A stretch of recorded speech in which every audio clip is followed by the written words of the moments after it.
Надо было щеке отключить. Они говорят,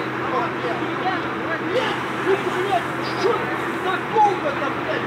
Думаю, уже пустили. Блядь, ну думай, блядь.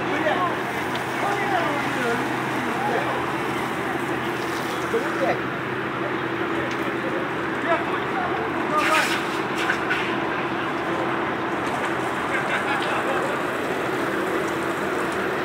Вот скажите, вот с этой стороны